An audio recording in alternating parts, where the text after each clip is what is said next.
channel at Pleiadian Express Productions /YouTube. And yes, this is the main event. Not quite the main event you were probably thinking, but, of course you got me, the feature presentation, double feature, and even your late night feature if you need so. I've got a great guest tonight, a gentleman that I've known for years now. We had a bond. We hit it off instantly. We've done 3 shows together that are on tape. We have the playlist. We've also done a couple other shows that didn't. The audio got real bad on one, and then the other one, there was some issues with us cutting in and out. But our story is really quite unique how we met. I might get into that a little bit later, but I'll just say this. We're both Oregonians. We're both Oregon-born, Oregon-bred. We both graduated in 1994. We were both born in 75. Okay, I had up to that point in my life about 6 people in my life that had my back like no other people ever. I'm a Leo, and they were all Libras. This man was a Libra. It was weird. I'm just going to say it real quick. I saw him in the groups, and I saw he's a big country boy, ladies and gentlemen. And he had his cowboy hat on. And I'm like, man, I wonder what that guy's doing here. Is he going to start some trouble with people? And I kind of was watching him from afar a little bit. And he contacted me out of nowhere one night. And he said, hey. I said, yeah, what do you know about the Pleiadians? I was supposed to talk to you. And I said, you know what? Yeah, I think you were. And then it was crazy, the synchronicities. But it's been about 10 years. In fact, it was just 10 years a few days ago since the last time we were on air together. Life happens, things happen. And Thomas, before he gets going, he's got quite the awakening story to tell you. His started at a young age. I didn't even know of the Pleiadians until I was in my 30s. This guy knew young. Thomas, welcome, man. How's the weather doing? Are you okay? Everything cool? Very cool. Thank you for having me on, Larry. No problem. Love you, man, of course. So, what about it, man? What about that story that you kind of rocked my world with when I'd only been awakened a couple years, all those years ago? What the hell happened when you were 7.5, man? Well, I come from kind of a different kind of family, a single parent mom. And when I was younger, I didn't get much attention from the mother, so I had to find my own attention driving activities. I wasn't much into toys, but I was always into electrical whatnot, things, stereos, and how they worked, and how the tape deck worked and the record player worked. Didn't understand that. Wanted to learn more about it, and always watched the 5 o'clock news. Never watched cartoons. Type of kid. Never had much of an imagination, and I started having these daytime dreams of people talking to me, and I didn't know who they were. And it wasn't my mom yelling at me or somebody. And so I couldn't quite figure out who it was or what it was. But kind of fast forward, when I was about 7.5 years old, I was in bed, and it's after the sun had gone down. It's probably after midnight. And I'm right awake, laying in bed, and couldn't really sleep very well.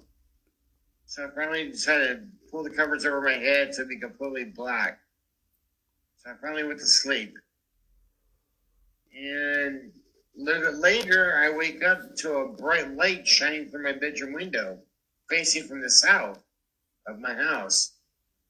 And from the south of my house is a 1/4-acre lot with a barn and a garden. That was my house. And above the garden area by the barn was this huge craft. And as a kid, it kind of reminded me of Star Trek. That's the only thing I kind of simulated to because I didn't watch cartoons. So I didn't have a idea what they were telling me or anything like that. Yeah, and I only watched Star Trek a few times with my mom. It didn't really interest me either. And so, I wasn't into Planet of the Apes or any kind of sci-fi when I was a kid at all. But so the light was coming through, and I go to the window and I see this huge craft. And I was just like kind of starstruck by like, wow, this is kind of crazy, you know. And as I kind of take a step back away from the window, looking in and out, it's just peering through bright light. And these two entities come into my room, and one was a tall, attractive, blonde-haired person, blue eyes, wearing this like form-fitting suit. And the next person next to him was a Zeta Reticulate. The big head, big almond eyes, slit mouth, little nose, no ears, an alien. And I'm like, wow, holy crap, you know, I mean, I didn't know really what to think about it. I wasn't scared, but I was kind of just more like bewildered because how did they come through my window to my bedroom? I didn't understand that. And then they asked me, not out loud, they asked me in my head, and that's why I thought it was kind of crazy because it was the same kind of voice I had heard before they showed up at the house the weeks and months before. And so I was assuring them I wasn't scared, so they asked me if I would like to come with them, and I said yes. And so they took me with them to do the light, and the light brought us up to the bottom of the craft, and we went up into the craft, and I was allowed to go and look wherever I wanted. Just walked around and just a curious 7.5-year-old kid, you know, just like in awe of everything that's going on around me. There was more people that looked like the people that had got me. And there was a big window area that they were looking out. And so they asked me if I wanted to join them. And so I joined them. And they asked me, where is it that I've always wanted to go? And I just told them, I said, you know what? I always wanted to see dinosaurs. You know, because dinosaurs, I grew up with my single parent mom, like I had said.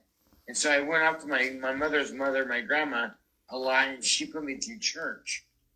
And so I was raised to believe that dinosaurs never existed. So I had my own beliefs about it, so I wanted to see it for myself. So they said, okay. So as we took off, we went through space, like on Star Trek kind of sort of thing. And we started going through the nebulas and the galaxies, and we went around this big fiery ball. I don't know if it was the sun or what it was, but we went around and came back the other way. And as we did, we came to this blue planet that would look like us again, like we had already been there before.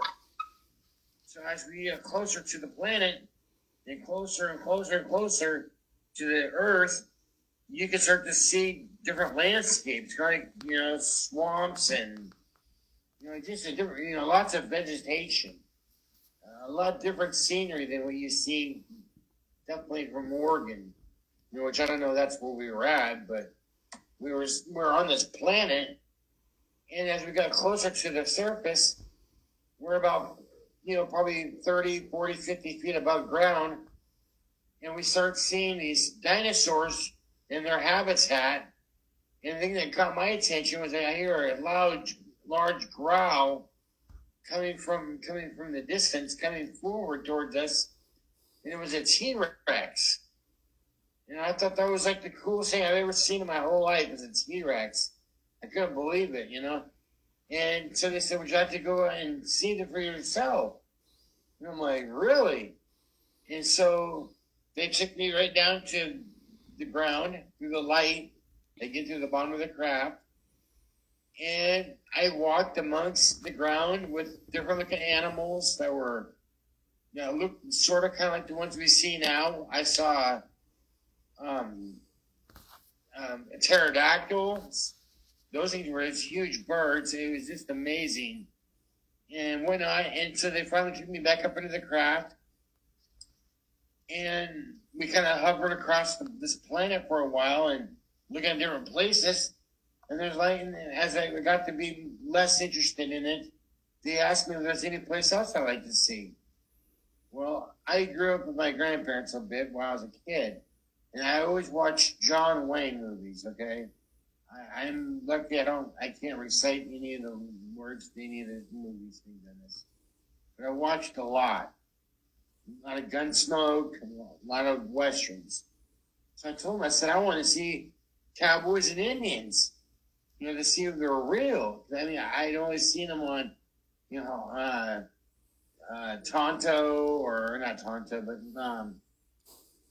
what's Tonto? The Lone Ranger. There's the word I'm looking for. So that's the only kind of, Indian cowboy thing I had in my mind. Well, they took me to this, again, through the galaxies and through the cosmos and back around again. When we come to this blue planet again, we get closer and closer and closer again. And it's desolate. It's nothing but sagebrush and dirt. And in the distance, you hear a bunch of noise, and you hear cowboys saying, "Yeah, yeah."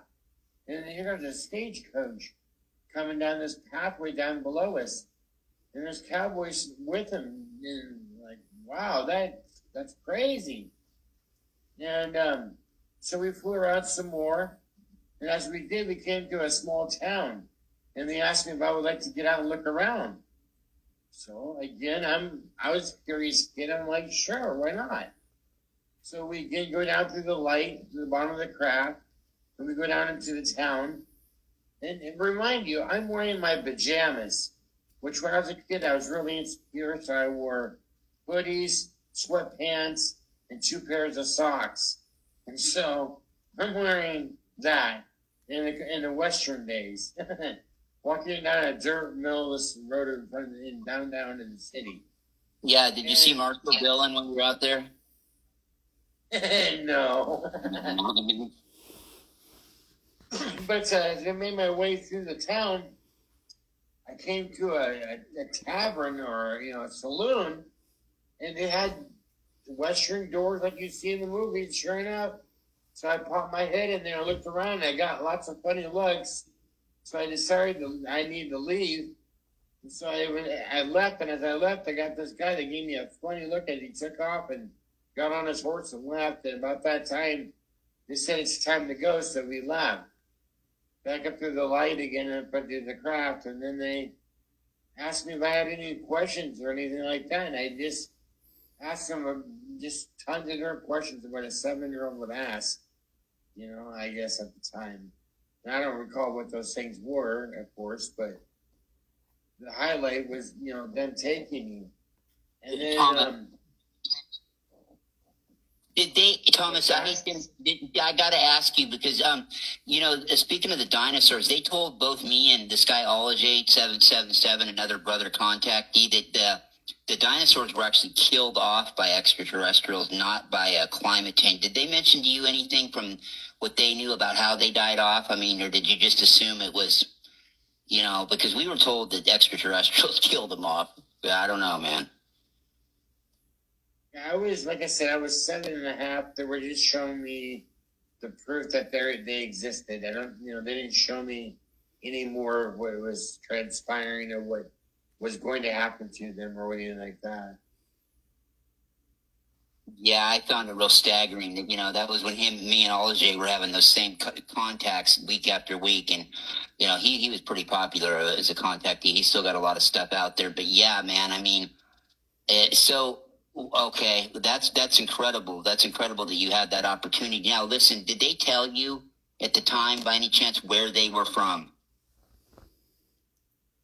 Well, the tall, white blonde with blue eyes, the pretty one, the good-looking guy, initially that came to that got me, that talked to me the most.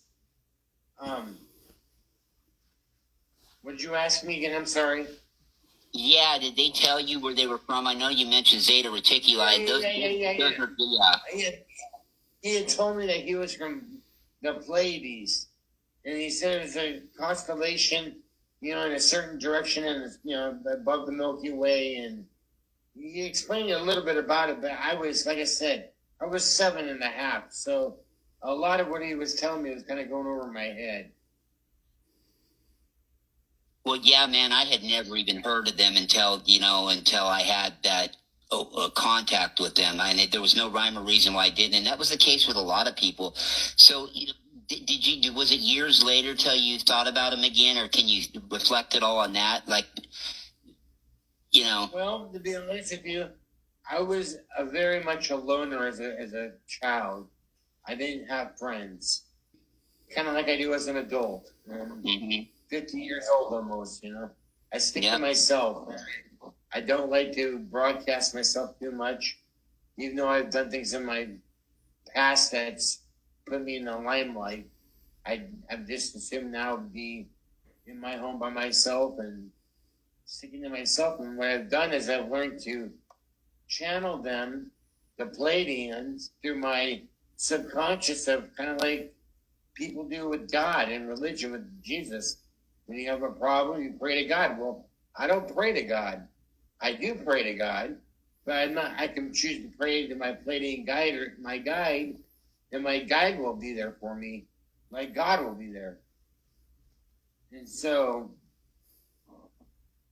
that's it's kind of different because since I do have a past with religion and God and Jesus, as an adult, it conflicts because of the Pleiadians now that how I've learned about them and they've learned about me and they've been there for me. Yeah, they're in the same boat we are with that. Yeah, I mean, man, like we were talking in private the other night, dude. I mean, they may be technologically way ahead of us as a civilization, but they don't know a hell of a lot more than we do about this whole thing. I mean, they understand like we do that we are all God, we are all that, but as far as from here to there, they're not that much more. They don't really know a whole hell of a lot more than we do. They're trying to figure it out too, man. They still have a lot of questions, and and you explained it to me really good. You're like, yeah, they're trying to figure it out still too. They're just a little bit more advanced than us technically, quite a bit more, but spiritually they are. But as far as knowing how it all unfolded, they don't really have a whole lot more of the story down than we do, honestly. Right. The more I get older, the more I believe that they're like. I tend to pay more attention to when they say that, that like Zetas are us in the future. I tend to more subscribe to that because that's how we've evoluted ourselves to that point. Mm-hmm. Because there's a beginning and an end in almost everything in life. And so, with few exceptions. And with that, we can either choose to move forward with it, or you can choose to be stagnant and let it go past us. You know what I'm saying? Yep, absolutely. Yeah. With every ending is a new beginning. It just keeps matriculating and going on and on, man. You know what I mean? It doesn't end permanently because it never did begin at all. It just keeps going and contracting and expanding and until those beautiful nebulas build another galaxy, those beautiful creation manifestation centers, as I like to call them, those nebulas, they're busy at work designing new constellations and new planets, and, everything is just an ongoing thing, man. Yeah. I think a lot of people have trouble with the concept of that there never was a beginning, per se, of the whole thing, because it just always was. There was something, because something had to come from nothing, but what was nothing before it was something? It's a fascinating question. It really is. I think we know the end result, but there's so many layers between then and now that are intriguing. And as we go through this process, I guess maybe we either we figure it out or we don't.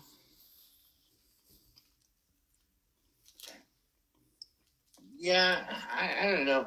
I'm really kind of at a loss with it primarily in my life right now because there is so much information out there that's leading us down so many kind of different paths.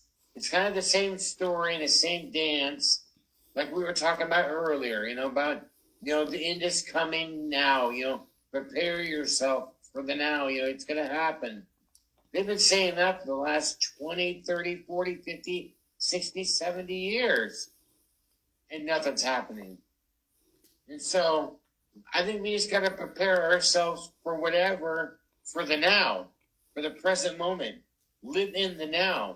Don't live in the, oh, well, this happened to me in the past, or or this is going to happen to me if I do certain things, and this can happen to me in the future. If we just stay caring, loving, and honest, live in the moment for the now, we won't have to worry about our future. Yeah, what if we take care of Yeah, right, bro. What if we take care of every now moment like that? You're right. Live that now moment.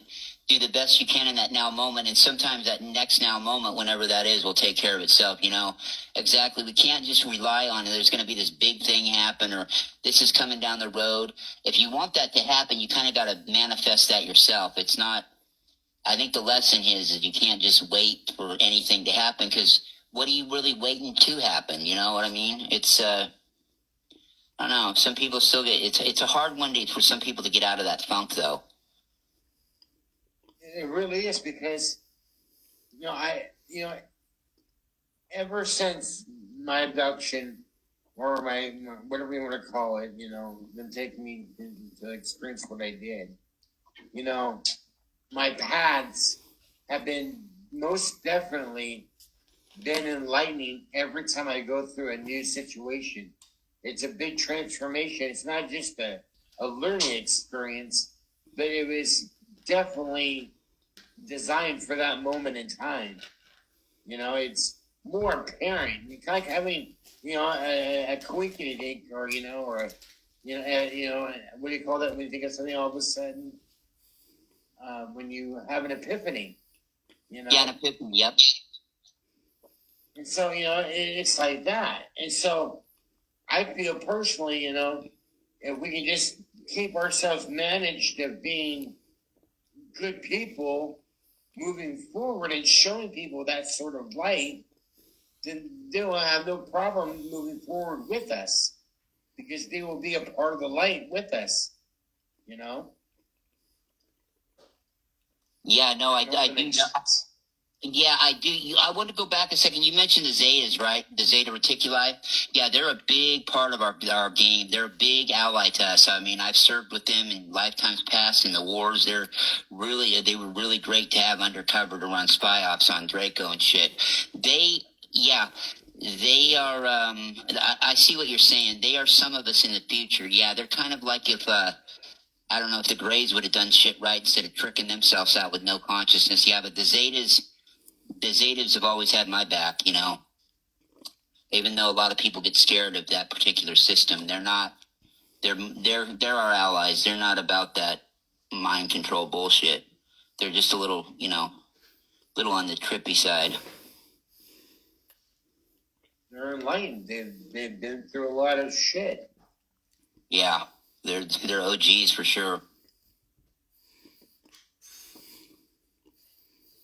Yeah, man, but I think about that a lot too. Is that people will think about this is coming, and I'm the biggest person to future and past trip about stuff, but I don't.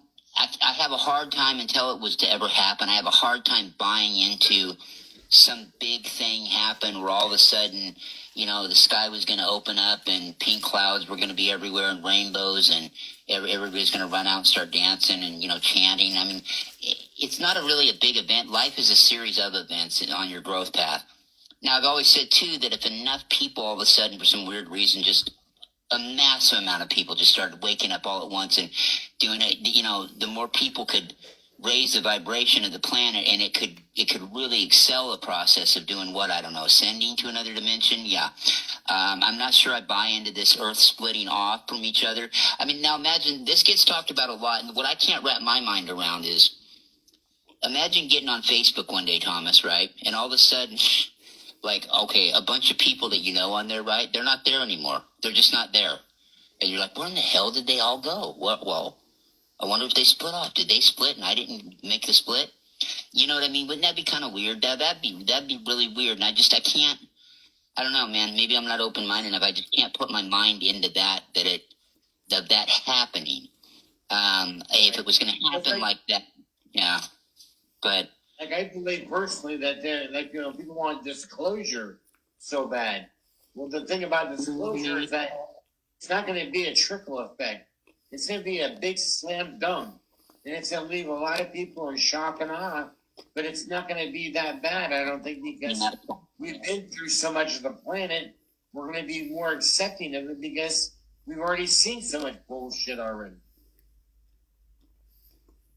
Yeah, no, I agree. I agree. I think by the time it happens, I think it's going to be, you know what, honestly, personally, me, I think it's going to be pretty goddamn anticlimactic, to be honest with you. I mean, I think even the people that used to be really big naysayers about it, even they're like, they're kind of resigned to the fact that it's probably true. And in fact, it surprises me because I thought maybe there would be more people that were like all tripped out about it. But I think they've been inundated with it so much that they're just like, yeah, okay, whatever. You know what I mean? The same people that would have criticized you for thinking what you thought in years past are just going to be like, oh, okay, well, you know, and somebody that does get all weirded out by it, it's going to be hard to really show them any. I'll show them empathy, but I will have to be convinced at first they're not just messing with me, that they act all surprised by it. I mean, I'm not shocked that they would walk among us, which they do, and that we would live next door to them. I mean, or whatever. I mean, it's life forms. I mean, you know, people probably thought that when the planet was being settled, when settlers came from other places. I mean, they couldn't fathom it. But, you know, now, I don't know, you know.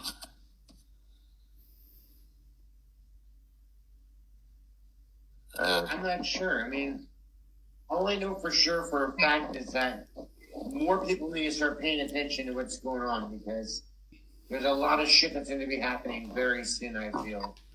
You know, yeah, like what? Like what do you mean? Like, well, I mean, I kind of get you, but what do you mean exactly? Like on the domestic front, like what with, you know, shit with Russia? What are you thinking, man? I think there's not going to be an alien invasion, but an alien welcoming.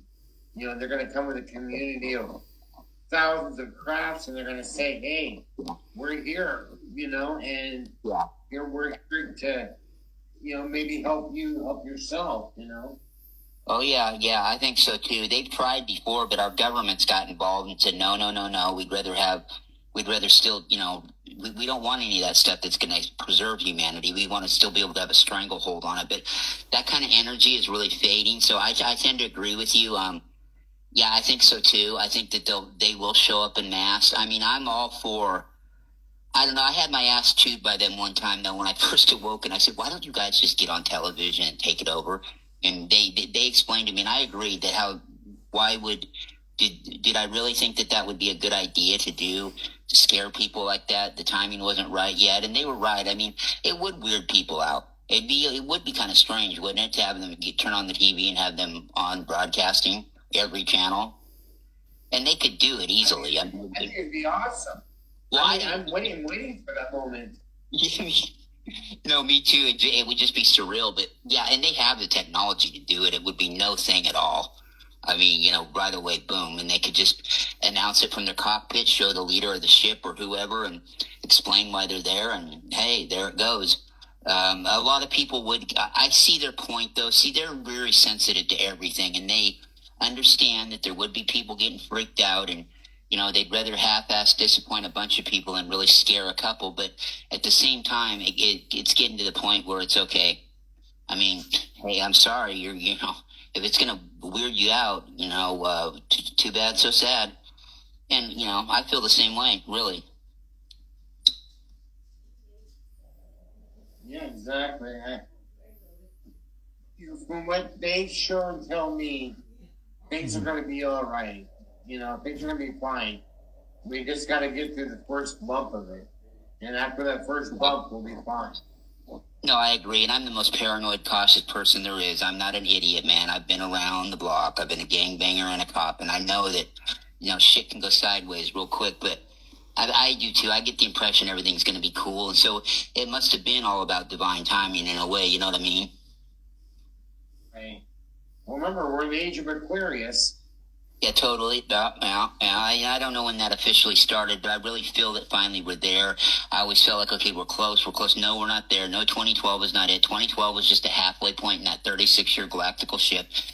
But those kind of numbers are fluid. They're fluctuating. It's not quite as.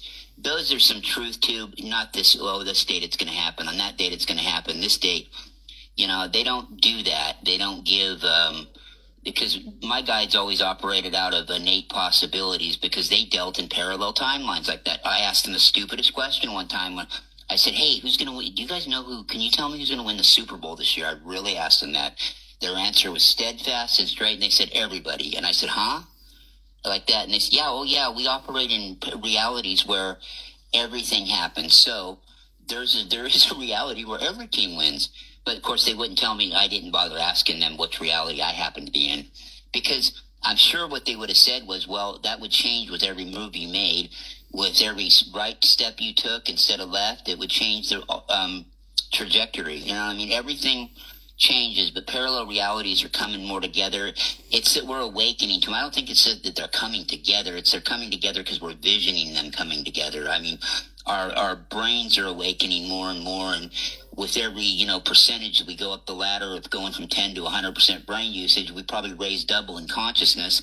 So if we ever got to that 100% level of brain use, yeah, we'd be 9 times as smart as we are now, but we'd be probably 1 trillion times more consciously if it doubled with it. Because they explained it to me like that somehow, is that your consciousness level would expand double with every percentage point you raise. So you go from 10% brain usage to 11. Guess what? Your consciousness just doubled with that percentage, and then up and up and up and up. So it's real easy to see when you think about it that way, where if you got to that 100% level where you wake up one day, you, me, everybody listening, we're the same thing. We're God. We wake up, you wake up, I wake up, anybody listening, and hey, we're God. We're the same body. It'd just be like if every cell in our body wanted to live their own life and say sayonara, and every organ and cell got their own vehicle or body to use. They forgot about where they came from until they remembered eventually. It's just how it goes. It's a cycle of life, I guess. I want to say something about something Shay said in the comments. She says that it's going to get shit before it gets better, right? Yeah, she's brilliant, man. She's a Canadian girl. Yeah, she's really one of us, man. She's smart. She's our age. I don't think it's going to get worse, though. I really don't. Yeah, no, I know. I'm always thinking maybe a little bit, but every time I think that it does get better, there's a lot of, I don't know, it's like they're trying to start a war and nobody's showing up to the party. But yeah, I don't know. I mean, the longer we go down the road and nothing happens, the more safer I feel. But there's always that warrior in me that from the wars that is cautious. That you always want to.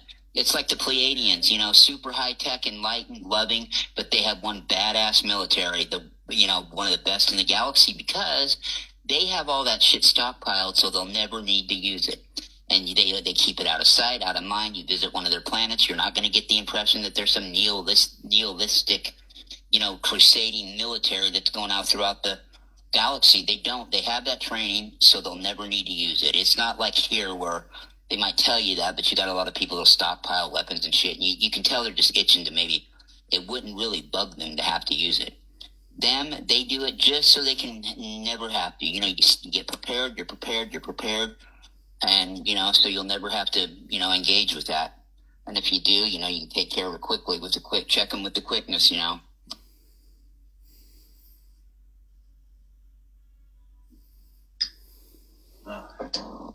Yeah, you know what I'm saying, man? You prepare just so you don't have to fuck with it. Bring it. Oh, yeah, I know, man. Yeah, I know. We're not looking for another galactic war lizards, but don't start one either. We're not one to back down either. And yeah, I mean, it can kind of jade a person to be involved in that kind of stuff, man. A lot of when this is all said and done, I'll probably need a lot of counseling when I start really coming to terms with more of the shit that I don't remember that I was involved in those wars. I know I killed a lot of reptilians. I know that I watched Lyra get decimated by them. I don't even want to get in. I'm not ready to acknowledge or wonder what it was like being held captive by them for a while during that war. It's really weird, but then it gets to the point where you're like, then I start to like it. I get in those modes, and I'm like, you know what? The thing with Lyra, that now we're ready for them now with the weaponry the Pleiadians have. It's like, what would make me so happy if you guys, they would just try it one more time. It would make me the happiest man on the earth to just for them to try something one more goddamn time with us. Come on. But I want everybody to get along and understand that we're all part of creation. It's just, the dark side was not created by creation. It was just something that happened because people got caught up in building their own, co-creating, goddesses and gods creating, terraforming planets, universes, constellations, and the light could only go so far. People forgot to spiral that light, like Alcyone does of the Pleiades. It spirals that light to these other suns. It spirals the knowledge, the light, the love. And, it was just an oversight. And eventually what happened was in that dark density, people became more physical. And once you get into that physical mode, you get to the point where your body, you're going to eventually, that body's going to wear out. You're going to be in slavery to it. It's connected to all your nerves. You're going to need things to make that body happy, and that causes you to kind of be deceptive. And I could see where the whole thing led to darkness, and then it gets to a point where, okay, it's here now, and and then we keep giving it credence, but it's here. This is where we're at. It's there. We can't. So we got to kind of use that lame argument that duality is good. It teaches you both sides. Well, yeah, we have to use that line now because that's where we're at with it. I mean, we have it here, but it was not the intention of creation to have that. The creation, lightship, and manifestation centers did not create the dark. It was a byproduct of it. It's like this, man. If you got a kid who's spoiled as hell and you give him toys or her toys and all that stuff and they're shitty about it, and never appreciative, you'd kind of like something to teach them a lesson so they understood, what they were having. But on the other hand, if the kid was really appreciative all the time and happy with it and everything, you wouldn't just go to, I better come up with something, though, to teach them a lesson because, they need to know how appreciative they should be. You know what I mean? It wouldn't just come about unless they necessitated it. So the original light was not, if the light would have just kept spiraling, we would have just kept going. People say, well, what would have been the lesson in that? There wouldn't have been a goddamn lesson in it. We'd just be more advanced than we are now. I mean, there's no, it's not one of them things where, and yes, it's helped some people now, mainly earth-based souls, not too many interplanetary ones, because we already know, or angelic souls, the third kind that come here. We already know that, and it's not, I just don't subscribe to that theory that duality is so wonderful. It is here. There's nothing I can do about it. I have no choice but to think it's cool, I guess, because it is what it is, and we've got to work with it. You know what I mean? We can't put the rabbit back in the hat. So it's there. It is what it is, but it's I can't for the life of me imagine that a creation in the beginning and everything's cool and thinking, we better come up with something. No, you never know. The mind don't work that way unless you've got a reason for it to. So I don't know. I just don't buy it. The creation in its purest form, there is no dark. It is only light. And where light is, when total light is, no darkness can be. But some people, the dark is, and that's a suggested term. When I say dark, I don't mean people that like goth. I don't mean people that like, the nighttime. I don't mean that. I mean like evil. There can be lots of evil in the light too. I mean like people that are souls that are, they're just tainted with, a hatred and a resentment and that. I don't mean somebody who's into goth or somebody's into punk rock or that. I don't mean that kind of dark, or like light or doesn't like the light shine in their eyes. Hey, I love the light. I just don't, like it shining in my eyes because it's sensitive to it. But, most Pleiadian souls have that issue. Everything is heightened to us. Everything you see rays coming off of shit. Lights in the street, lights on cars, everything's a big light ray coming at you, even when your eyes are perfect. Yeah. So everything's intensified. Sounds are intensified to us. Textures on food are intensified to us and weird. When you're a Pleiadian soul, we're very sensitive and very in tune, and this is not the kind of environment that you would typically pick just to go vacation at. Although the scenery is nice, not nearly as nice as their Earth-like planets because dimensions up, but, we just don't like bullshit, man. And it'd be so many people say, well, what would there be to life if there wasn't some conflict once in a while? Well, there'd be a lot of cool shit to it. We could actually move past this. There's a lot more to life than in the existence than anything you could possibly master here. Hell, you ain't even gotten started yet once you master everything on Earth. This is the way I feel about it, man. What would be left? Well, the beginning. Yeah, what the hell would be left? We could actually get somewhere as a society.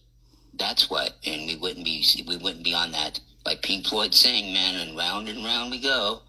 You know, I mean, it just, yeah, back and forth. Yeah, I'm looking at, I'm just catching his comments now. I'm not as quick-witted as I used to be as far as reading and doing this. 10 years ago, man, I would have been talking, reading his comments, responding back to him, to you. I'm getting slower in my old age, bro. Is not who said it one. Man, my eyes are getting bad. I'm coming.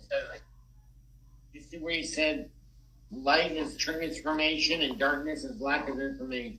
Yeah, beautiful. Fuck, man. See, that's the thing is what I rely on brothers like him and sisters like him to be able to do is that they can articulate this stuff a lot quicker and easier. Where it would have taken me I would have had to write a book to explain what he just did in a sentence, and it still wouldn't have came out as clear. But he's right.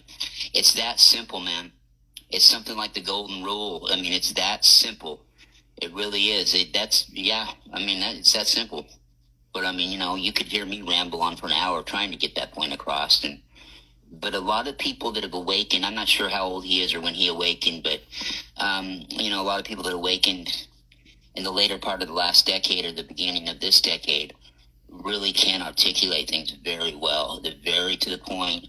It's not that they know a lot more, but they know a tiny bit more, but it's the way they can transmute information and put it together really quick. And say it like that. Like the authors of this book I've got in the background here, they're both dynamite. I mean, yeah, they're phenomenal. And again, I would put my knowledge, I have 90% at least the knowledge that they do, but it's the way that they put shit. It's the way they can articulate it. It's the way they can say it. It's the difference between an indigo and a Blu-ray. Us Blu-rays are a little bit more pioneers, a little more, had to deal with a lot of the street bullshit a little more. And they are a little bit more of a refined version. But it goes forward, you want that to happen. You want somebody, it'd be like in sports, you want somebody to come along and break your record. You want them to have the joy of seeing somebody do that to them, somebody blow their mind like they, impress you. And you want that to happen. You don't want to have it stagnant over some ego. You know what I mean? It'd be like somebody not wanting their record to be broken and I've seen it happen. Like, why in the hell would you not want that? Well, I mean, it doesn't. When I was in high school, I didn't want anybody to beat all my weightlifting records. Oh, I bet you didn't, man. Well, no, I wouldn't either. Well, what about now, though? What about now? How would you feel about it now if you were like a volunteer at that school or whatever? How would you feel about it now, though, somebody doing it? I'd probably be still happy that I still hold those records. Of course you would. There it goes. See, now we're ladies and gentlemen, we're on to something here. We just exposed something here. Uh-oh. God, bad, yeah. I hear you, man. But, you probably worked your ass off to get there, and I get you, I suppose. I mean, yeah. There was a time where I would have felt that way. I'm not so sure now. I think I'd be happy for it, considering these kids are bigger, stronger now, and that's just how it goes with evolution, especially these kids that are born after 1994 when they quit being Homo sapien and started being Homo noeticus, what they like to call it. These kids are hybrids, a lot of them, man. They're both nerds and jocks, man. They could recite Shakespeare and knock the teeth out of your mouth. I mean, they're very tough. I coached them. When I was coaching this team about 10 years ago, these 5th and 6th grade kids, they were bigger. I was looking at their weights and their height, and I was thinking about my uncle's program who graduated in 66 from high school, and they were a good football team. And these seniors were smaller than these guys that were in the 5th and 6th grade. These guys were all like 5'6", 5'5". On his team, they had one dude that was over 5'6". He was 6'4" and 170 pounds. It was an enigma. But still, I mean, these kids were 6'3", 6'4" at that age, 220, 225, could bully you over, but instead of doing that, they could also cut on a dime and go right around you and then go into class and ace a test. And, human evolution, happens. And yet creationism is part of it too, because I'm sure that a handful of times along the way, we had a little bit of a kick in DNA, a little bit of a bump.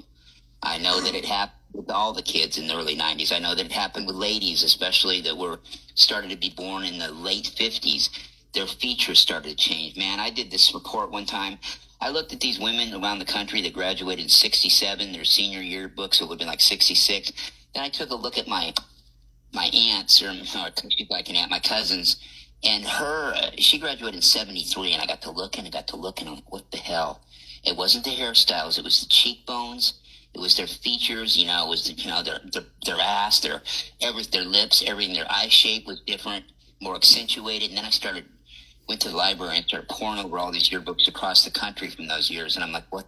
Yeah, man. I mean, so there was a bump. So somebody now in their 50s, a woman now in their 50s can look like a woman did, and I'm not talking makeup, plastic surgery, or anything. They look like a woman did in their 30s in the 1980s. I mean, it's true. I mean, a woman who really don't take good care of herself now, she still looks 10 years younger than they did then. One that really, really does can be as much as 20 years younger, and 25 years younger and more. I mean, it's just the evolution has happened, right? And then you'll start to see with both sexes, I think, coming up, because the guys got a kick a little bit too that were born starting in the early 90s. And then it happened. Then every 10 years from there, it got bumped up a little bit. Then I believe the kids who were born about 2003 or so, another one. That's why I'd be interested if anybody's got any kids out there that are like 10 or 11 now. What do you notice in them? I'd have a few questions because I'm just curious for research purposes what they're like. And what I'm told is that if we, all things being even, it'll continue. And so, like, when the kids that are born in the 40s are teenagers or in their 20s, you wouldn't want to try to match wits with them at all, intellectually at all. They'll be so superior. They want to blame these kids. Oh, they got their head stuck in a phone or their whatever. That's because technology's there. I mean, what are these people jealous they didn't have it? Sometimes I think that what they didn't want to get rid of the horse and the buggy for a car, they didn't want to get rid of black and white TV for a color. This shit changes, man. It progresses, and people change, kids change. They're getting to the point where it's a lot of telepathy. They're just smart. They were born knowing a lot of this shit already. And man, I mean, I don't, they make fun of their sense of humor, everything. It's like, I don't find the same stuff they do funny, but I'm an old fuck now. I get it, man. I was young once too and way ahead of my time. I was there. I know that. And I mean, I can understand they're even more so intense like that. The only thing they don't know is what they already know because they were born with it. They're old souls, man. They've only been to Earth, some of them one time, most of them never. But they've been around the galaxy endless times. They're old. They're the oldest generation soul-wise to ever inhabit the Earth in millions of years. So I don't subscribe to this shit about them, but it's always like that, the next generation. The next generation is worse off. Parents that were screwing around in high school and get high in high school, they're surprised when they find out their kid was. And it's like, dude, why would you not think that your kid, who's got 3 times the consciousness level you do, why would you think they wouldn't want to experience emotions and feelings and, they should just know better because there's... No, it ain't like that, man. Life ain't boxed in like that. Why would you think they wouldn't want to experience something like lovemaking or sex when they're more in tune with feelings than you ever were? Why would that surprise you? So, I mean, I empathize with parents that go through trouble like that, but the ones that are surprised by it, especially the ones that had issues themselves, it really floors me how they can be surprised. I'm like... Fuck, man. I mean, gee, I'm so surprised. The sky, it was light. It was 8 o'clock in the morning and it was light out. Oh, I'm so surprised. I mean, yeah, I don't know. Really? Yeah. Do you mind if I excuse myself for the rest of the night? Yeah, no problem, man. I think so too. I think, yeah, no problem. You feeling okay? I'm just getting really tired. It's past my bedtime. Oh, it is. Yeah, you sound like it, man. I'm kind of a night owl. Well, yeah, hey, no problem, man. Yeah, dude, I can say a few things, but yeah, I could, anybody want to come in the room and talk? Anybody down there want to come in? Just say the word. What I would have to do is I would just send you a link to your private message. You could click it and you could be in the room. And Thomas, you've got that link, okay, so I can grab it from you if anything else. Okay, should I say it going once? Going twice? Well, here, I'll ramble on a little bit and let people know where they can find the network. And so, all right, T-Ray, love you, man. Get some rest, and if I don't see you in the future, I'll see you in the pasture.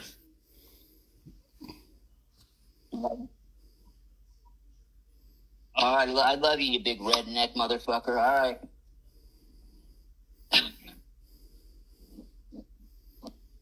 God, I'm glad I didn't have to block against him in football. Jesus Christ, but that would have been a long night. Yeah, so, of course, I've lost my train of thought. Man, I used to be so quick-witted. That's what happens when you get old. I used to never need to rehearse this, just really quick on the fly. But, you get older, you have to slow down a little bit and do all that. You can find us on a whole shitload of places. You can find us at Facebook. The best thing to do is go to Facebook and go to a page called Locken Social Media Outlets, or it's under its surname too. You can call it the Larry Locken Network. It'll take you both to the same place. There's more than one way to roam. And it'll tell you everything I've ever been involved in, all the groups that I've created over the years, the 40-some, the 20 pages, the different social platforms that I'm involved in. You see, for people who don't know out there, okay, I quit doing this stuff for 5 years. 2019, I was my last show with Raquel Toombs from Vancouver. She was my co-host of Pleiadian Late Night Talk. The only actual real walk-in soul I've ever met. And I didn't do another one again until about 6 months ago. It was a combination of things. I was getting kind of a little tired of it. I should have hung with it, but my wife kind of at the time didn't. She's like, let's lead a 3D live. Let's forget about all that stuff. And, I don't think she liked me talking to a lot of people I was. And so, okay, whatever. But I wish I would have done them occasionally during that time, but I lost a lot of viewership. And it's a tougher market now, man. A lot of people are doing it. And I was one of the only ones doing it for a long time. And I was like encouraging people, hey, man, you can do this. You can get your own show. You can start your own group. A lot of shit changed. I mean, it was just, back then, the only thing was, of course, we used YouTube back then. We just did it through Google Hangouts instead of the way it's done now. And it was Facebook and Twitter, but you couldn't go live on Facebook. I'm not sure if you could Twitter or not then yet, but nobody did. Twitter was basically used for back and forth, just quote shit back and forth to each other, like a sentence or two, kind of like a, little chin checking game virtually, with each other, talking shit. That's it. And Facebook, you couldn't go live. You could post links. Back then, it was actually easier to do back then because when you had pages like I do back then, you could just go to your page, post something. You wouldn't have to log out of your account, go log into that page account. Now you have to do that. Same thing if somebody's going to send a chat to one of your pages, a private chat. You have to check it, first of all. And I didn't even realize for a long time that was the case. I thought it still came in through my regular mail. Nope. It used to do all that. The only thing is back then is if you wanted to comment, if you didn't want to comment as your page when you were there, then you had to log out of your page. But, nobody would really do that much unless they were just trying to build their stats or something. And it seems like, if anything, Facebook would have, they would have started out the way they are now and then advanced to the point where you'd have to do that. But it is a pain, and pages don't show up as much on news feeds as they used to. But I created a bunch of them. The Pleiadians, through consciousness, I created everything. Some groups, they're all still there, but some of them were hits, some of them were not. The Reiki group, Twin Flame group were hits. They were good. The food group that's still out there wasn't. A lot of them were not, but they're still there. They're out there in consciousness world. They're on Facebook. But now that, since I've been back, there's all these different platforms. There's Twitter. That's another thing. I might even just talk about this while I'm on here now. So you've got Twitter, which is X now, and of course you got Instagram, Telegram, tell a friend, tell a lie, Twitch, Twitter, Tweaker. No, not quite, but you got Twitch, you got Twitter, you've got Lemon 8, you've got Threads, you've got Blue Sky. What else am I on? I'm on all them. I've got 5 YouTube channels. It's not out of ego. The reason I do is because when I first signed up years ago, you went through Google Mail and they gave you 5 channels. I only used 2 of them for years. And then I activated a third one 10 years ago, but I did one show on it with one of my co-hosts, Jane, from Pleiadian Express Productions. And we did a show on there. It's still there. It's on the Arcturian channel. And then I did 2 channelings back then and didn't use it again until a few months ago. So there was only those 3. The other 2, just to screw around with a couple times and post other stuff there. But now I've got them all named They're all named after pages that I have on Facebook, and some of them have groups too. What I did do though, and the idea behind this was this lady who wrote that book with David in the background, Francesca. We were talking one night. She said, "Man, why don't you have your stuff under one brand?" And I'm like, "Yeah, well," I've said, "Yeah, no shit. I've been thinking that for 10 years. Why in the hell didn't I do that in the first place?" She's like, "Yeah, why don't you do that?" And I'm like, "Yeah." I'm like, "You know what? You telling me something like that, I might just get off here and I might just go do it. So if you're not serious, you're just screwing around, you better tell me because I'm liable to go do it." She said, "Nah, go do it." Yeah. So I did. So I went further than that even. I took my main channel, Pleiadian Express Productions, and I went ahead and renamed it the Larry Locken 1 channel with the number 1. But I kept the handle as Pleiadian Express Productions. I don't think most people realize this because usually the handle and the name are the same. They keep it the same. It'll stay the same unless you mess with it. Okay, like your name of your YouTube channel, that's going to be your handle as well, unless you alter it. But somehow I was told you could do that, so I did. I put it Larry Locken 1 channel at Pleiadian Express Productions /YouTube. My second channel, of course, what do you think I named that? The Larry Locken 2 channel, and it used to be the Pleiadian Light Grid Project. Kept that as the handle. The third channel used to be the Arcturian Crystalline Grid Project.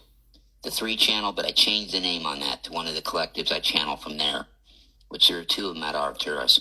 So that one is the Arcturian Crystal Blue Angels at YouTube or /YouTube. And then there's the other collective that's on there too that I channel, the Translucent Color Realms of Arcturus, and they're in the 12th dimension. The Crystal Rainbow, I always say that. The Blue Angels are in the 13th. They both have a page named after them separately, though, on Facebook, and they have a group as well. Okay, then you get into number 4. This is important to me because the number 4 is the orbs one, okay? It's the Pleiadian Angelic Rainbow Orbs. Now, that page is going to be 10 years old on January 25th. Okay, it should have been 10 years old on November 25th. I remember I had all kinds of, it must have not been meant to be, all kinds of roadblocks put in my way to get that page up and going. I was excited about it after having those contacts with the orbs. We'll get to that in a minute for people who don't know. And so I just decided I'm going to take that and make that the orb channel. Fine, so I had 4. And then I got into the blue healing. Blue, I'm obsessed with the color blue. Blue is, somebody asked me what it meant to me several months back. I'm like, where do you want me to begin? I mean, it'll be a crazy answer. Blue is a very powerful color. And you see more and more blue orbs now that are manifesting themselves into people's reality because they're protectors. They are that ultimate, they're like 90 to 95% angelic, but the pure, perfect white angels look up to them. They're that calming influence, yet that enforcer when they need to be. Blue is, so I call that one Pleiadian Blue Love and Healing. And again, I'll offer this to people out there, okay? Nobody's taken me up on it, but I haven't really promoted it big. Okay, so if anybody's interested in a holistic treatment for depression or for something, minor, not mine, the depression's minor, but I'm not a doctor. I'm going to tell you that right now. I don't operate on people and I don't prescribe medication. I wouldn't, and I would not hesitate to recommend you to see a doctor if I thought you needed to go to one, and if you didn't, I wouldn't deal with you anymore because I believe in the medical system, but I believe in holistic too. I believe in healing through blue. What that would entail if you took me up on that, and the first 3 people that ever do it will be free. After that, it'll be $1 per every 10 minutes I deal with you, except if we're not talking about the blue healing shit, I won't charge you. I'm not going to sit there and keep you on, oh, hey, what'd you have for dinner last night? Oh, there's another minute. No, it'd be $1 every 10 minutes or $5 an hour if you could afford it. If you couldn't, then I would still take you on. And if you could lie to me. Yeah, you could say that you couldn't afford it. If you could, that'd be fine. Would there be any karma against you? No. For something that petty? No. I mean, that's you. That's fine. The only reason I would even charge $1 is because it's an energy exchange, okay? It wouldn't be fair to not just me, but to you if I didn't, if it's something you could spare, for that, if you were serious about a healing. I think it ought to tell you that I'm pretty not serious about getting rich off of it to say I'll charge you $5 for an hour. And I mean an hour of solidly talking about it, not other bullshit. Okay, but what that would entail is this. I've got all kinds of methods. electric light healing methods. Got different techniques, different meditations, different soul groups that I can get you in contact with, like the blue avians, the blue orbs from the Pleiades, the blue dragon of Pleiades, the blue flame goddess of Pleiades. Let's see what else. The crystal blue rainbow. I keep calling them rainbow angels. Crystal blue angels from Arcturus. And in the translucent color realms also, there are two shades of blue there. There is the regular blue, and then there's a teal color. While I'm going multidimensional, let me explain what they are, the translucent color realms. They are a collective that channeled me once about 9 years ago, but they didn't tell me where they were from. I thought nothing of it. The Aqua Rays, another collective I have, introduced me to them. We did a channeling. It's out there. It was a really good shot. I had a really bad cold when I did it, but it was good content. Didn't think anything more of them. Figured I'd probably hear from them again, but never did. Finally did again about 6 months ago. Okay, so they're a collective of colors. They're not an orb. They're not a ray. They're a little more ascended than that. They're just a solid crystalline color that they've ascended to. Okay, so what their responsibility is to brighten up planets when they're ascending. They're kind of like interior decorators. You know, they put in that the more higher up in the dimensions an Earth-like planet is, the more colorful it is. You know, the more alive shit is. You know, where plants even talk to you. That's not really that big of a stretch. I know. It's not really. But that's what the colors do. Okay, and there's 9 of them. This is how it works. You've got the 4 primary colors, of course, which are red, yellow, blue, and white. Okay, now from each one of them, they each have an offspring with each other of color. Of course, you know, when they mix together, yellow and blue get green. They have a green color. They have a purple color with the red and the blue. Okay, they have a pink with the red and the white, and so forth. The only exception is the pink and the yellow do not have one with each other in this collective. Yeah, they don't have one with each other.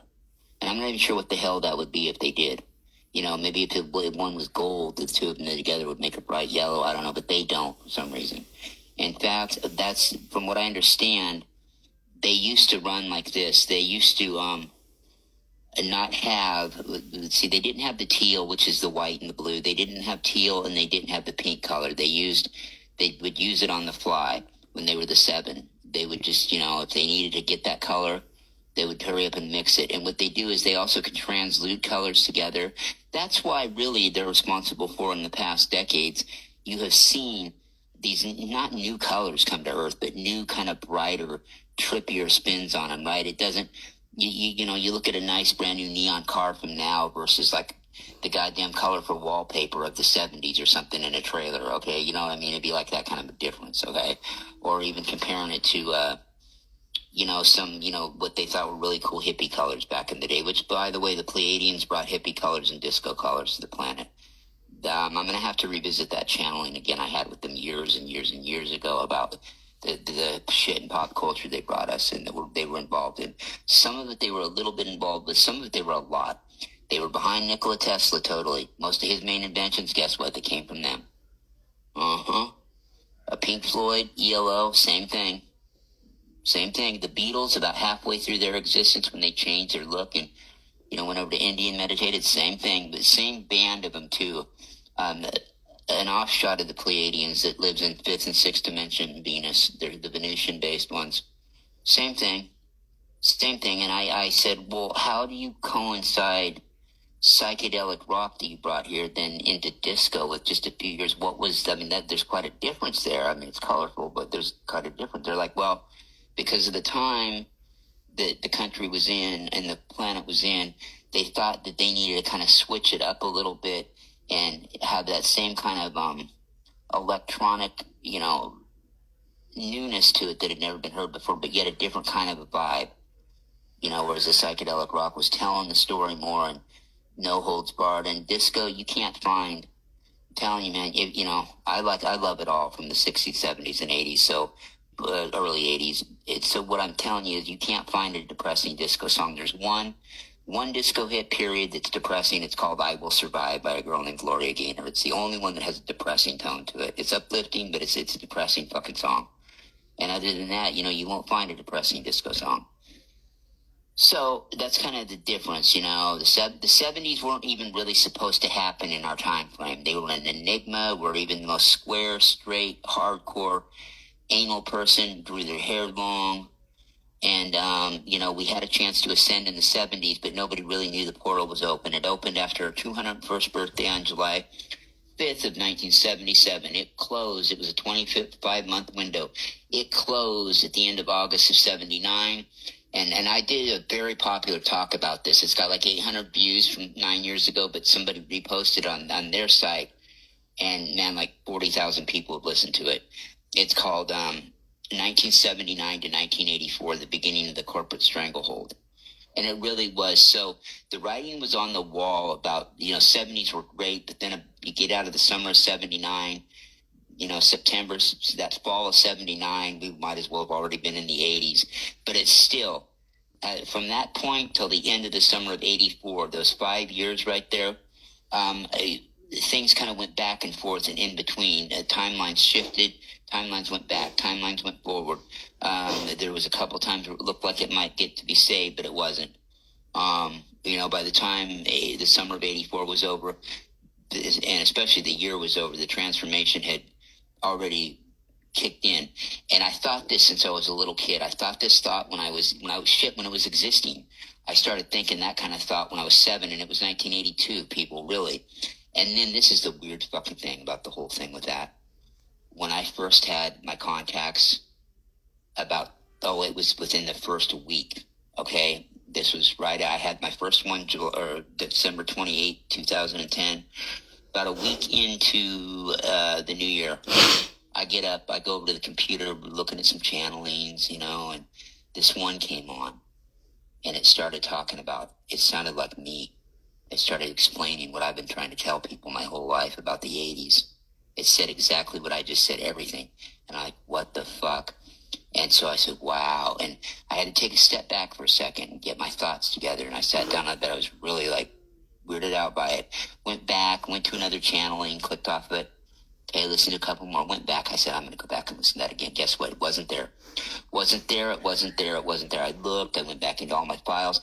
I even went so far as to pay a buddy of mine that I knew who worked in IT at my old job. I said, hey, you know what? I'll give you $25 now, and I'll give you 10 or 15 next week. You come over tonight. I want to see. I got to find this file, man. I told him some bullshit like I needed to find it desperately. That I needed to find this thing, you know, was important. I didn't really tell him what it was over the phone. When he got there, I'm like, you know, okay, I need to find this. I was listening to it at this time, and it was just a talk, and I don't really know anything else about it, but I'll know it when I see it. And he's like, oh, okay. Man, he combed that hard drive. He went over that thing he went over that thing time and time again, and back and forth, and nah, man, it was gone. And even when you delete something like that, it would be there, but I didn't delete it. I just moved on from it, and it wasn't there. It was not there. It was gone. And I figured it was important enough. I wanted it so bad that I'd pay him to comb the hard drive and see if he could find anything. Nothing. Nah, it was gone, man. It was really weird too. It wasn't like listening to any other channel, and I felt in the moment when I was listening to it too, like it was something deeper than just picking something up off randomly that you resonate with.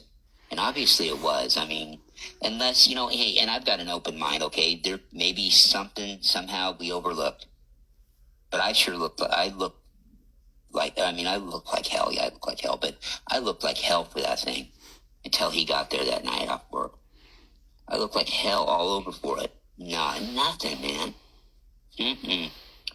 And, it was weird. It was just kind of, things happen like that, though. Like my awakening happened. And I don't call it an awakening because I've always been awoke. I've worked for a couple presidents before they were president. So I knew how shit really worked here. The only thing I was blown away by was the contacts with the extraterrestrials and seeing shit off planet and remembering it. Nothing here surprised me a bit. But the awakening started, and I have an interview where I'm interviewed about it. Well, there's 3 of them, but 2 of them, one of them got destroyed, the other one got destroyed in a fire, but there is one, I've got the one where I'm interviewed about my awakening, my contacts to how they got started. I usually just defer people to that because I ramble, but I'll tell you just a quick little bit. It all started on a Friday night. It's after Christmas. My girlfriend was over, staying with me, and her mom was in town. Her mom was, came over. We were going to play some Monopoly and whatever, and, have some snacks, do whatever. I think I had the kids at the time, and I think they were at their mom's that weekend. Okay, so fine. Everything's cool. I get the worst fucking migraine about 8 o'clock at night. A terrible migraine. We're not even going to start playing Monopoly till we watch the movie, and so probably about 10:30, 11, right? Playing all night Monopoly game, and I had the worst fucking migraine 8 o'clock, and I couldn't shake it. I took some Imitrix. I couldn't shake it. About 9 o'clock, I told Marilyn, my girlfriend, look, I gotta go lay down. I can't, man. I'm sorry. My head's thumping. Yeah, they could tell, and I went and laid down. So in laying down, I also used to listen to, because I was really into politics. I mean, really. And I had a station I always listened to that we pick up out of San Francisco every night. 500 miles down the coast, and AM radio does that. When the sun goes down, it skips off the ionosphere. Not so much anymore because of all the towers and shit in the air and satellites, not like it was. I mean, even then it was getting shaky. I mean, this is only 2010. I mean, we're not talking like the 80s when I was listening to it as a little boy, like in 81 and shit, or even 79. So the station was off the air because every couple times a year, they'd go off the air to repair shit, and they would announce it. I just didn't hear it announced, but that's what it ended up being. It wasn't on. So I was fucking with the dial a little bit, and I went over, I think, picked up coast to coast. At least it was something to listen to, your typical bullshit with regurgitated guests and 22 minutes of commercials and news an hour, and I could put it over there. And so they were talking about that situation where the Pleiadians had offered Earth technology for, all they wanted, they were going to give us cures for things and different high technological, high consciousness technologies, but they wanted us and the Russians to get rid of our nuclear weapons. They wanted both us and the Russians to get rid of them, to shake hands. No, neither, even though they were mortal enemies, they weren't going along with, Khrushchev wasn't going along with it, neither was Harry Truman or Eisenhower at the time, No, they weren't going along with it. So another group came in and offered them a deal, tried to make them some sort of a deal, but still leave them a little bit of their weaponry. Nah, didn't want that either, no.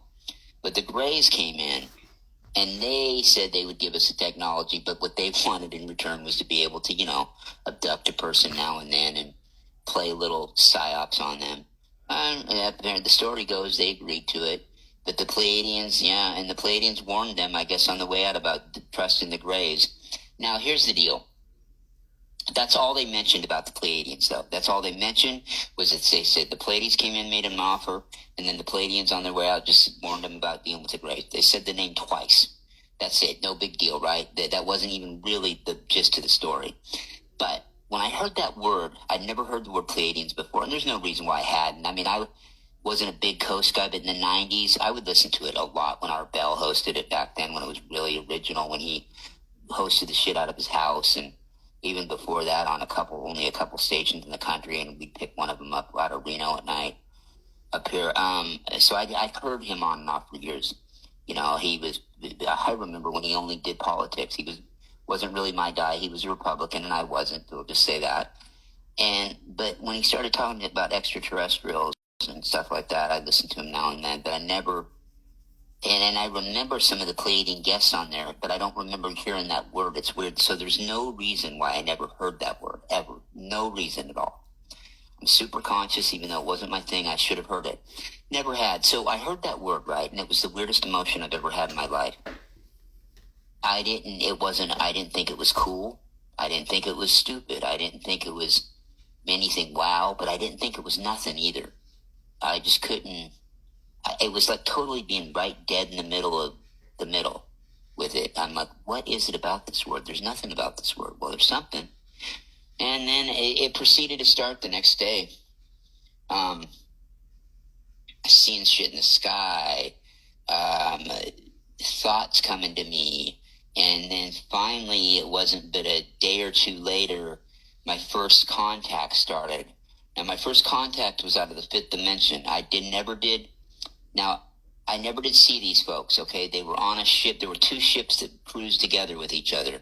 One called himself the Athabantian. One called himself the what they call it? The Athena. Sorry, the Athena. It was the Athabantian mostly I dealt with, though. Okay, so they would telepathically talk to me from the ship and tell me what they were about. Now, telepathy is not voices in your head. You need to understand that. The people that don't, if you hear voices in your head, you're probably going crazy. Although they will break character sometimes. They tried it with me one night, twice actually, and it was not a scary voice. It was like a buddy calling. I had a headset on, nothing plugged in, laying by the bed. I hadn't even plugged it into my phone yet to listen to anything, and I heard this, "Hey," and I'm like, "Whoa."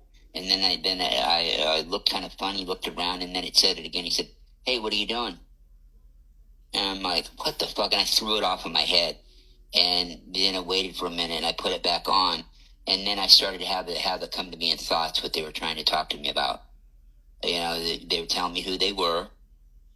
And it comes to you like that. It's conscious telepathy. Okay? It's the same thing as conscious channeling. You don't really have to go into trance. A lot of people dream to get it. And so that they were there with me for 6 months, kind of, talking to me about what they were about, what their mission was on Earth, and how they had influenced our culture, how they had also believed in free will, so they didn't, they had a hands-off approach. And they said that their ancestors were also ours.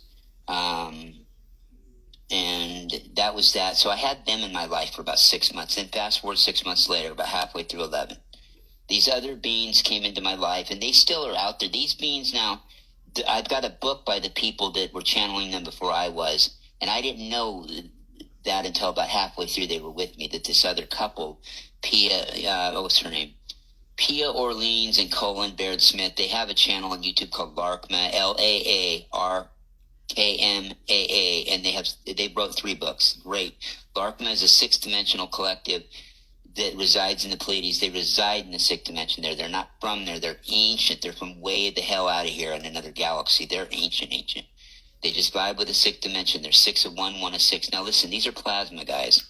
These are clear-looking plasma guys that kind of float and move together. You catch them out of the corner of your eye, but a lot of times if you're laying down, you'll catch them. Here's the weird thing about it. Here's how they let me know this shit was really real. I'm laying in bed one night, okay? My girlfriend and I were splitting up. She didn't like the fact that I awakened and I was into crystals all of a sudden and shit and UFOs and bad, and I expected everybody to see what I was seeing. So she moved out. Okay. She came over one night. We had dinner together. We watched a movie. We were laying down. She stayed the night. We were laying down in bed. And I remember it was kind of surreal. I had the lava lamps going, and she was asleep, laying right on me. And I was I remember even the song on the radio. It was a song called Tonight by the Smashing Pumpkins.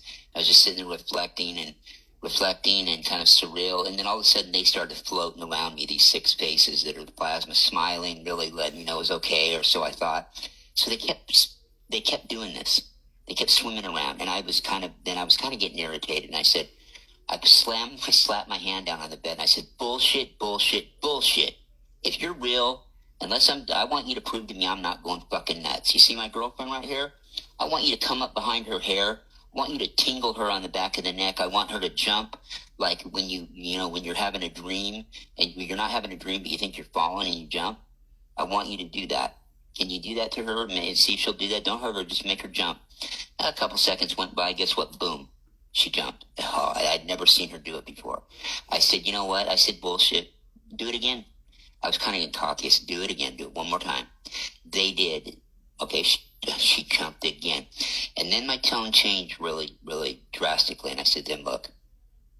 I said, you guys, I don't know what's going on here or anything, but look. I'm going to ask you one favor, and I'll only ask you for one favor like this ever if you're real. Would you do that just one more time to her? I don't want you to hurt her. One more time. I'm like, you know what? Making her jump 3 times, whatever misery that would be, she won't remember it. And, if for my sanity, for my fucking sanity, I think it's worth it. And about 6 seconds went by. I thought I was about to say something, and yep, she jumped really hard again. Yeah. So, and then they smiled and swam around. They were with me about another 5 months after that, and so this was about a year into it. And then all of a sudden they were gone one day, and these orbs started to show up. The major one was a big rainbow one. It was swirled with all different colors, but he always had these other ones with him, a whole crew of them. I found out later what they were. Now, they were from the seventh dimension. Okay, so I went from fifth to sixth to seventh dimensional beings. Okay, and he was like the captain orb, but he also had a gold one with him. He had a blue one with him, a green one, a pink one, a purple one, and a white one. And they were a fleet. They were a fleet of ships. Different orbs are different. Okay, and what they consisted of was, in most orbs you can generally count on, it's usually souls. There's a combination of souls that are a few angelic souls from the angel realms. Most of them are starseed humans or star humans that can't come down here in their original form because it's too dense, so they're in these orbs. Okay, there was also what you'll see in them is people that are really enlightened that just pass. You'll see them in the orbs for a while, being down here on Earth, checking things out. Also, what's been going on, too, is a lot of souls now, before they're going to incarnate back into here or even be born here for the first time, they'll spend up to, in Earth terms, about 2 years on one of these orbs, just checking shit out, the culture of Earth, the swag, what's going on, and that this is true. They do that. But they're not all like that. This was like a military fleet. Okay, they were like a Navy fleet. Now, they consisted of, it went something like this. That rainbow orb was about 7 to 8 times as big as the rest of the orbs, okay? So it had its own crew. It was swirled, all the colors of those other rainbows, right, or those other orbs, then mixed together and swirled. That was what the rainbow orb looked like, those colors swirled together. And on that ship, you had, it'd be like having the equivalent to each one of those other ships and their specialties, having that on his crew. He had a whole another double of them on that crew. Now, the others, about 45 members, 50 members per orb, about 50 souls. 45 of them were Pleiadian. 2 of them were Syrian, 2 Illyrian, and 1 Arcturian. It was like that all the way down the line, except for the white orb. The white orb was actually at the back, and the white orb actually had more rank than the rainbow. The rainbow was the captain, but the white one was the admiral, and he just was there to observe, though.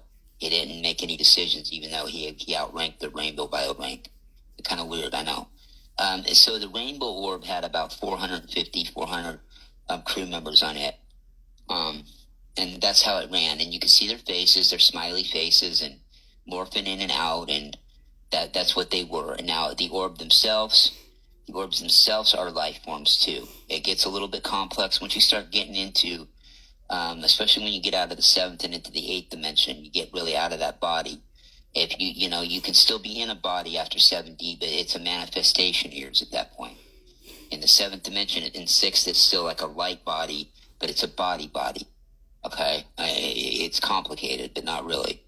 And by the way, the orbs have ascended. It's not just Earth. The orbs recently just ascended too. They're in the 8th dimension now. They're not 7th dimensional. The whole fleet is 8th. So what happened was, from about, whoa, man, I just dropped my tablet. So, okay, from about December 15th, 2011, when they came in my life, we'll say it was beginning of 2012 for intents and purposes, until about the summer of 18, these fuckers were in my life they're still in my life, but they were visually in my goddamn life every day, all around. I mean, all around me. Anytime, especially at night when I sit down, if the kids go to bed and I go to the computer or whatever, or just be in there messing around, every night they were there. Every night, and I'd have telepathic conversations with them sometimes, but it got to the point where I didn't. I just had them there for company. That's it, because there's nothing more you can really ask them after a while. You know what I mean? Because they don't deal in predictions. They give you great possibilities of what could happen, but, you just have them for company, and it's more of an unspoken thing. But, yes, I would talk with them. And about 2018 is when I'd been seeing this woman for a few years. She moved over here. We got married. We'd been together for a long time. She's from Iceland originally, but she lived in Denmark then, and we talked for hours on the phone, and visited each other. And she came over about that time, and I knew I was going to start winding down stuff on what I did and getting out of that. And so they were there, but they quit. I quit seeing them so much, okay? And really just off and on here and there.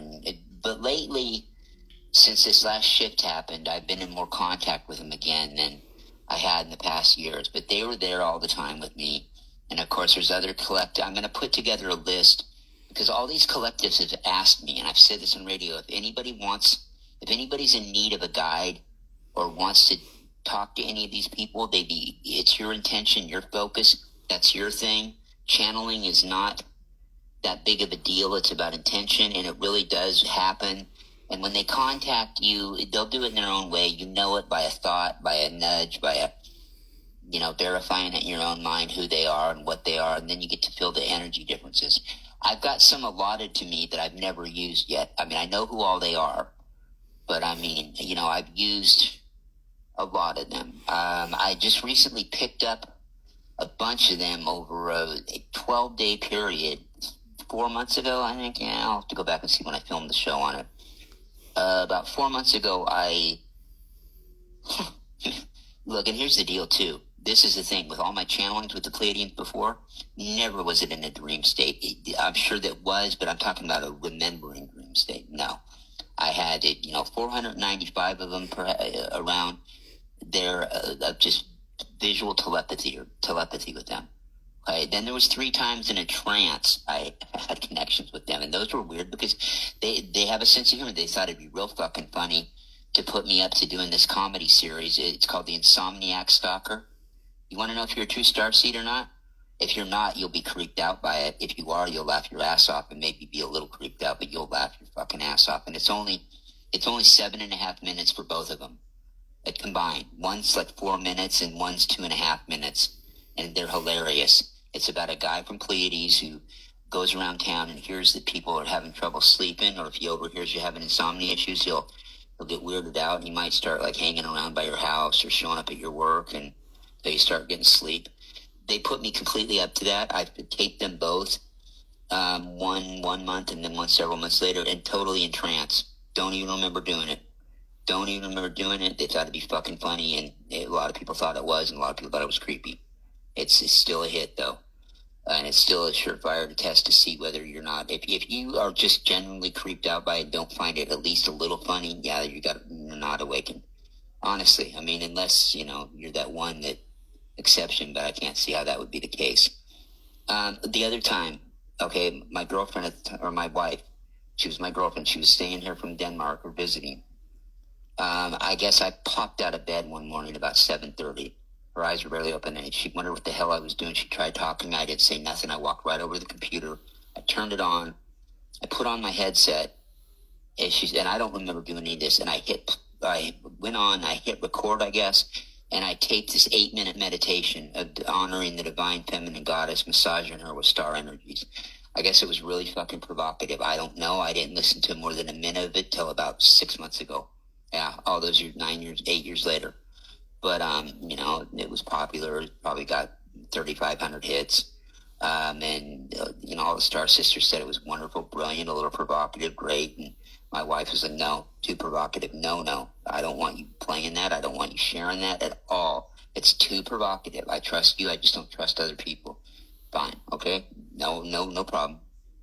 No problem. But it was how I feel about the divine feminine, but I would have never put it that way, though, and put that out there like that. It wasn't real dirty, but it is if you really listen to it. It's provocative in an enlightened way. Those are the only times that I've dealt with them that wasn't straight up telepathy until a couple months ago when I had those dreams. Man, I had a dream one night. I was just getting to sleep. And all of a sudden I was on this beautiful Earth-like planet, and there was all these humans like us, but they were pink. They were pink in color. Now, some of the younger ones just had a pink outline on them, and I found out why that was the case later. But they talked to me. They explained to me how they knew about us, and it was through dreams and through the studying other human races like them throughout the galaxy and universe. They pick up on them through meditation they were taught to, and it's pretty damn enlightening. I thought, wow, cool. This is awesome. Okay, first time in a dream. Next day, the next night, when I woke up that next morning, and instead at the beginning of my dream state, at the end, I dreamt another dream. Guess what? I was on an identical planet to that in the 6th dimension somewhere. These people were purple. These were purple human beings. Yeah. I had a talk with them, and everything went cool. Then, over the next 7 days, I had contacts with 6 more, but it was through conscious telepathy, a little bit of meditational trance, but still, I was still cool. I was still like in my I was in a relaxed zone state, but still focused. I had my blood pressure high, but I was still staying cool, if you know what I mean. And so then it went to this green one. These people were green. Yeah, green humans. Then guess what? No, I didn't quit there. Then these blue ones that were like kind of a monarch, between a monarch and an electric blue. Yeah, oh yeah, different, all those Pleiadians, different traits in each color. And then it was these yellow ones. And these yellow ones were really like exciting. They were really, it would almost be annoying if you saw it in real life. They were real complimentary all the time of each other, and anything anyone did for each other, it was like you thought that they saved the world. It was really something. Beautiful planet again. But then it was these crystal-looking blue ones. Another blue collective, but they were crystal-looking blue. And then after that, it was this rainbow color one. Now, these people were a trip. These people were rainbow colored. Their skin was mixed, like kind of like on Avatar, but rainbow skinned and heads that looked more humanoid, like Earth human. Yeah. Oh, no, it didn't end there, though. One more. There was the white ones. Yeah, they were pure white. They were a white, and they were up in the 11th dimension, which is the highest dimension of Pleiades. It goes up to 13th in the existence before you get to the 14th angel realms, and those go on forever. But, so there was that. So I had all of those in the period of about 11 days. Yeah, it was really mind-blowing. Okay, and a few of them I've since channeled from 5 of them now. Like last night was the first one with the purple. The pink one I visited with twice. The crystal one twice, crystal blue. The other 2 they all know each other. The other 2 are not necessarily part of those colored collectives. One of them that I first channeled the other night was, her name is Lanteris. Yeah, she is a fairy goddess, like the elemental kingdoms of Pleiades. Vibrance, she's a blue flame goddess. I say not the. They're not the, they're us, because it's a rank, it's a title you go to school for up there to do these things. Their schools are specialties. There is a blue flame goddess up there, but it's more of a title. It's like this one with the most seniority kind of thing. It's a real deal. Same thing with the goddess, the fairy goddess. So, they're from up there. And most of these planets that I was just talking about, 4 of the 8 of them are from this little place in the cluster. If you look, their planets are each individually located in this triangle between Maya, Taygeta, and not Merope, but Estrope. Okay, right in there. And then the others are, 2 of them are down by Alcyone. One of them's kind of in the middle between Alcyone and then the 2, the 9 sisters, the 2, not 9 sisters, but the 9 stars, the Atlas and Pleione, the mother and father star. They're down there. And then the yellow ones are weird. The yellow ones are from 2 different planets indigenously. Thought that was a little different. Rainbow ones, they're from somewhere up by Kaleno and Electra. The white ones are a little bit different. The white ones in 11D, the angelic realm of Pleiades, they exist in that dimension in a planet in each of their star systems, and they didn't go into what they were. The only one that physically, 3 of them physically showed me where the planet was with a monitor, where their planet was. The rest of them explained it good enough to me. The pink one really did. The pink one was kind of annoyed and took out a tablet and pointed at it and told me and showed me the exact planet. It wasn't too far down from Taygeta.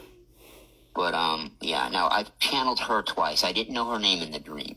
She volunteered to me. I don't usually ask their names. I ask their collective, where they're from, what collective they represent, and that's it. If they want to give me the name, they do. I mean, I would prefer they don't. Actually, I'm weird like that, but they do. And then there's the Aqua Rays. Channeled them probably 15 times. I've only got about 8 broadcasts with them, though, like on air.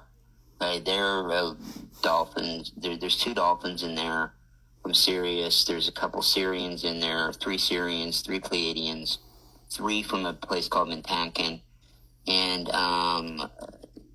the dragon goes with them sometimes, too, the blue dragon. Okay, that wasn't always the case. They're the first collective I've ever had to change crew members a little bit. In the translucent color realms I mentioned in Arcturus up in 12D, the green and the blue, and the father and the son there, they used that same color, those same two individual souls, those colors, but the same souls, they were in the aqua rays forever. And then they moved. They got a bump up to 12D from 8D. The only other collective I've ever seen have that done were the Avians. The Avians, I could have been one of the first people in the country to channel them on the planet. I turned it down. I had a lot of shit going on back then. I was just starting to do 6 hours of radio a day, both on my own and on N5D. And I had the orbs were getting swinging. I've been doing it a while, and somebody offered me the Avians, and I'm like, yeah, man, that sounds tempting, but I don't think so. I don't think it's going to go over. I'm already busy. They sound cute and cuddly, but I don't think anybody's going to buy into a bunch of birds and shit. It's bad enough we got orbs. I don't know if people are going to buy into birds. Well, I couldn't have ever been more wrong in my life. They're still wonderful to this day, and they're popular as hell. I have access to them. They sit on a council that I have called the Blue World Order with all kinds of blue energies from the universe, but I won't channel them specifically because I don't want to disrespect other channelers like that and step on their toes. I'm not going to do it. Here and there, maybe, if they happen to be with somebody else, fine. But, yeah, I had a chance. I'm like, nah, fuck that. No, but you know what? Corey Good, yeah, he took them on. Yeah, I should have beat him to the punch and give him a bad time about that. But and then there's a lady Octavia that does it now really well, and so do a few others. But yeah. So, but this blue healing, if you're interested in it, hit me up. It's holistic. The first 3 people, I got one guy who's kind of interested. I haven't really got back to him, but if you're interested, let me know. The first 3 people are free. I mean, the worst that can happen is nothing. The only thing I do ask, though, is if I don't charge for it, is if it does work. If it helps at all, at all, just tell me you'll let somebody else know about it. I don't want to prove. You don't have to tell me who and make them send me fucking verification. I'll take you on your word for it, really.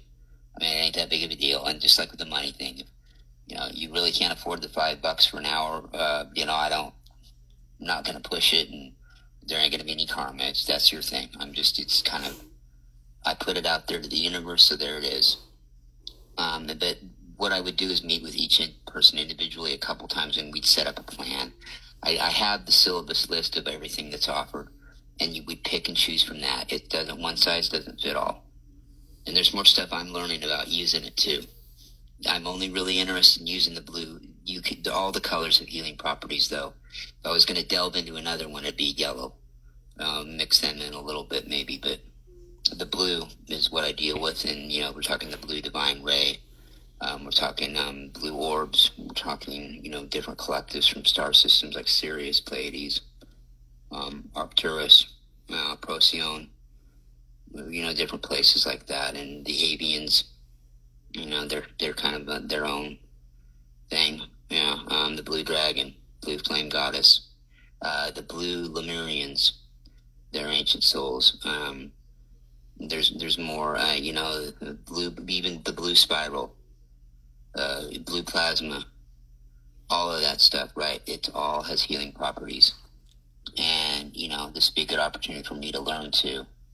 And, I wouldn't hesitate to, and I also offer to, if I'm not helping you out, I will do everything in my power to help find you somebody that maybe could. Okay? So that's it, and it's that. And, and what I hope to do is I hope to inspire people to do this stuff on their own. I like seeing people that do it a little bit better than I do, or a lot better than I do, and come up with their own thoughts. And maybe if I can do what other people have done for me, spur a thought in them, a spark that spurs a thought that, leads to something, right? That's what it is, about pushing it forward. Really, it is. I would hate to think that the end-all, be-all was with me, or even the next phase after me. I would love to see what can be done after that. We're all one. You do good, I do good. It's like that. So, and as far as the collectives go, and another one I just got in contact with too and it's the first ever. I might be the first person on the planet to have the first ever collective out of the 12th dimension of Pleiades. See, Pleiades is ascended too. They picked up an extra dimension. 11th dimension was their highest. I do a talk on this if you're interested in how it works in a generic sense. You can't really put labels on these, okay? Understand that.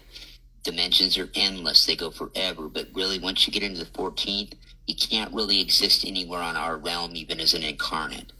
Okay? It just doesn't work. 11, 12, and 13D are angelic realms. 11, 12, and 13th dimension are our pre-angelic, angelic realms here. You got 5 through 10D, star realms. Star state, but each one's different. I do a talk where I talk about what the atmosphere is like in each dimension, what the entities are like in each dimension, what the soul incarnates that are on Earth are like. What they're like from each dimension. Yeah, it was a pretty intense talk, but it's pretty thorough. It's about as scholastic as you're going to get in this field. That collective that I was mentioning from Pleiades of the 12th dimension, they're the Plasma Lightning Collective.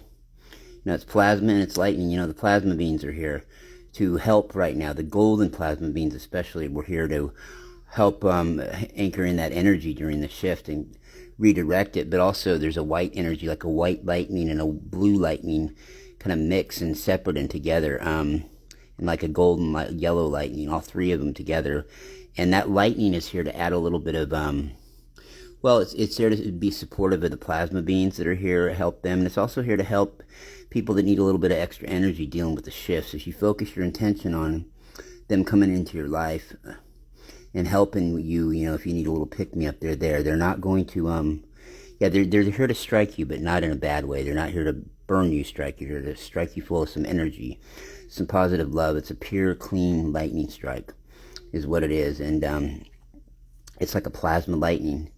It's like plasma lightning coming at you is what it's like. And yeah, it's really intense, and they're out of 12D, and that's pretty new for Pleiades. 12D. We talked about this before, about the different ascensions going on with different collectives, and of course Pleiades that I'd heard of is, they're trying to ditch the 5th dimension and just go 6 through 12, and it's like with Arcturus. Arcturus is a 9 through 13, but what I'm hearing, and I've heard it, been hearing it. Well, they can't really ascend any further up. The 13th's it for this realm. But what I'm hearing is that they're going to get rid of the 9th dimension, so that it'll just be, instead of 3 angelic dimensions and 2 star, it'll be 3 angelic and 1 star, which I think is better for them. And everybody in their 9th dimension is just about ascended anyway, and they don't really have a lot more souls coming up that way. And if there are, let's see, Pleiades can pick them up for a dimension, or Sirius, or somebody else can take them on.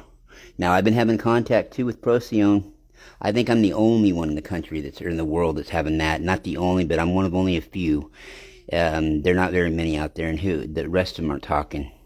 And that's because, if you want to know about Procyon, I would encourage you to watch that on the Light Grid Project channel. Watch the 2 parts. See, I had to, I accidentally hit stop while I was doing the recording of it, and I had to, hit start again, so that's why the, hour-long video is split up into, it's about 52 minutes long, actually. I would say 52 minutes long, 40 minutes of it, and then I hit stop, and so the last 12 minutes I had to add another one in, so I just put it like in a playlist, but they're both on there, and yeah, you'll find out why. I've been trying to figure out everything I could about them for years. I asked my guides about them back in 2014. I asked them where they were from, who they were. They were very generic, and I said, "Are they Pleiadian and Sirian hybrid?" And they said, "Well, you might want to think about it. Think of it that way right now." And they really never gave me a lot of information on them. I've done a galactic special on them not too many months back, but then I kept seeing this green and purple orb everywhere I'd go, like in Pinterest. It would show, it said mysterious green and purple orb hanging around all of a sudden. I thought, that's kind of interesting and cool. It's a weird kind of a combination of a half and half orb. So, it kept coming on my mind. It kept coming up to me. I kept seeing it again on there, on all my devices. It was weird. And then all of a sudden I decided to find out what that was all about. Well, it turns out this is an ambassador Procyon ship. It's like a living community, though. The head of it, who you would think of as the captain. He doesn't call himself that. He's the residential care coordinator. That's what he calls himself, and his name is Valance. Vallance in Earth terms, Valance. And he showed me what they look like on there. He gave me a quick glimpse of, or several glimpses, but couple real big ones of everything going on in there. And I could see people in their houses doing paperwork, people sitting there having coffee, people out to lunch, out at one time at night out in the nightclub, and they all looked at me and waved. It was weird having them look back at you. I'm like, what the hell? I'm like, this is kind of weird. But they just smiled at me and waved, and that was that. I mean, it was really surreal. Really fucking surreal. You wonder, I had to pinch myself, am I going crazy? But other people are seeing it. We're seeing it too. And, yeah, man. And then I was seeing that go on in orbs on my phone sometimes. The red one or the orange one and this big, dark, not real dark, but kind of an electric blue one. Same thing, man. Like a party going on. These different beings and stuff. It just really strange. Life is teeming all around us. We're all just creators of our own Sims game, our own matrix. We're in each other's matrix. Yeah, so the Procyon is, they have been not in the Galactic Federation, any of the federations forever, because they decided to pull back and be on their own, because they had their starseed pool tainted. They've had a lot of dirty starseeds by Rigel. Rigel was pissed and irritated with them, because Rigel was jealous that they were all getting all screwed up in that Orion War, and Procyon didn't seem to have any problems. So they were a little jealous, and they decided to go after Procyon in a petty way like that, and that's why Procyon has a really strict rule. They're the one light worker, they're the one society of light in the cosmos that they're very strict on anybody incarnating in there. They have a strict policy. They don't allow any more than 9% of full DNA Procyons to incarnate there. That's it. 91% of them have to be. You can only have, that's like what, 1 in 11, I don't know, 1 in 11, yeah. About 1 in 11, 10 out of every 11 citizens there have to be full Procyon.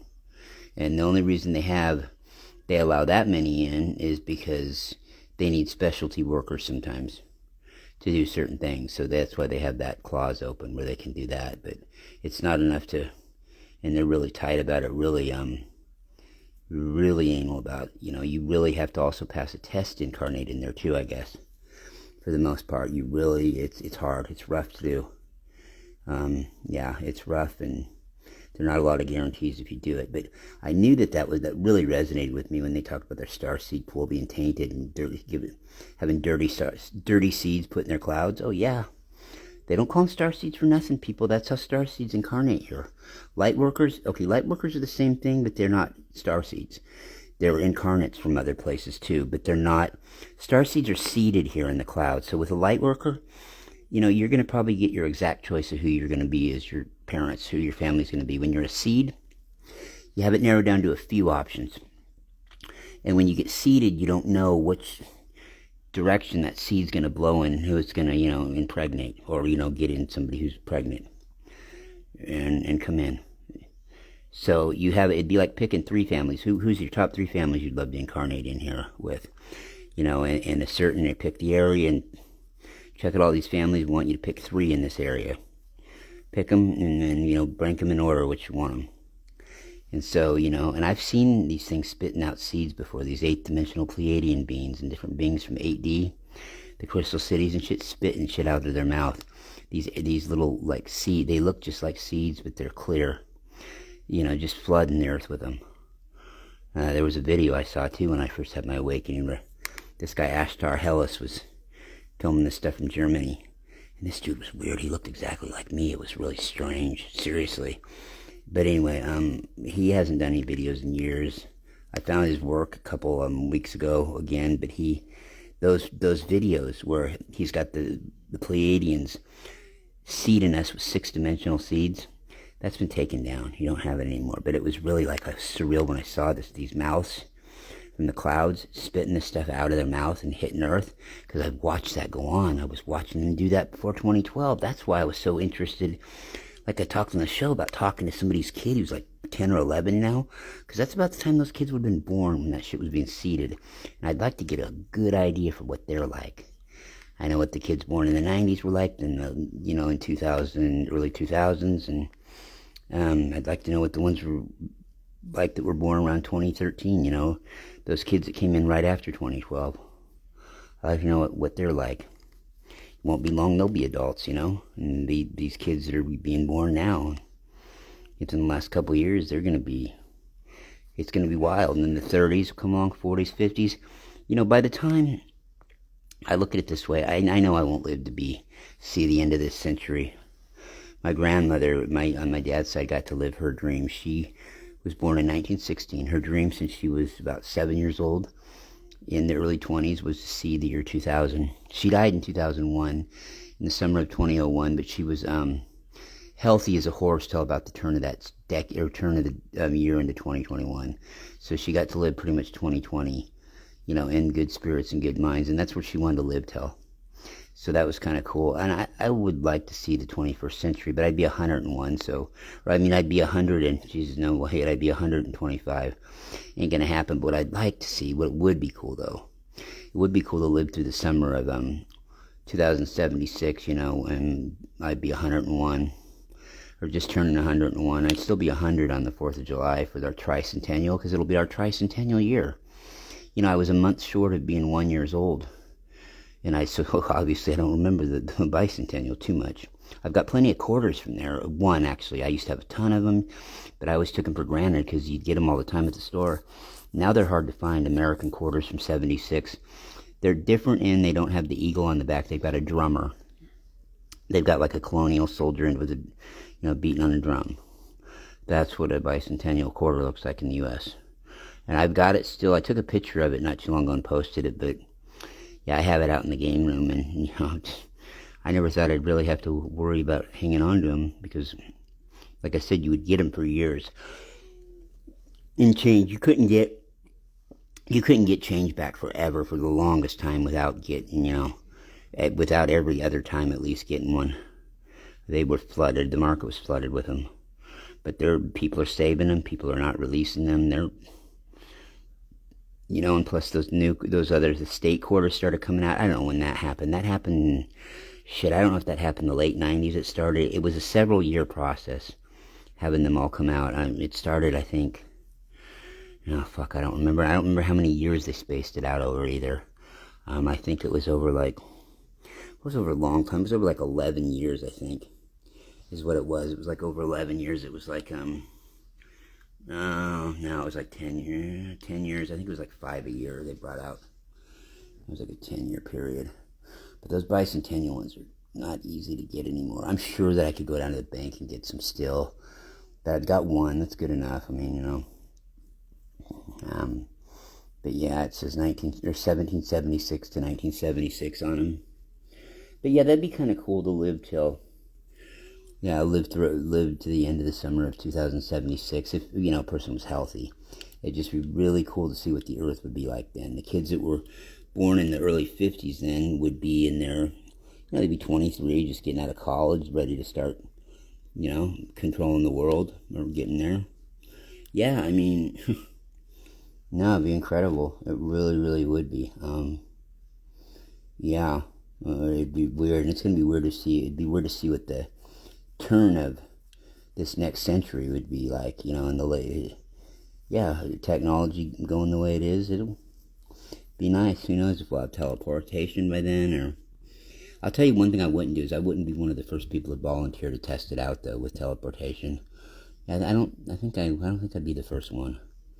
I think I'd be like, I want to see a few more people do it in case something goes wrong. But that'll come eventually at some point. By then, we'll have the water situation figured out. We'll have all the water across the continent being filtered with all the old oil pipelines that have been cleaned out. They'll be used to filtration, filter water.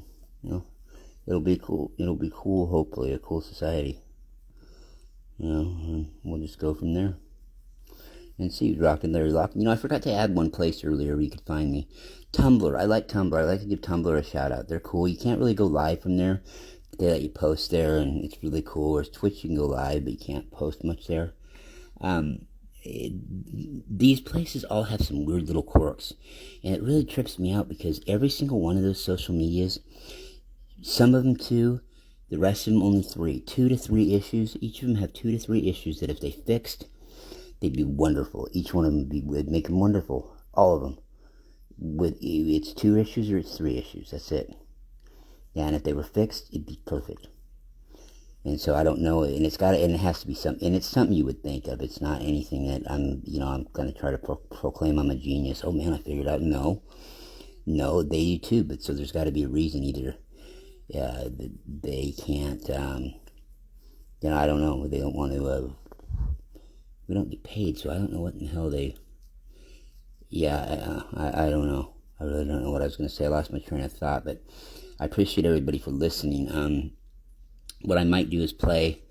I did another playlist. I've got, all these solo talks that I've done. I've got like 100. How many do I've got? I've got about 140 solo talks, channelings, and a couple shows in this playlist.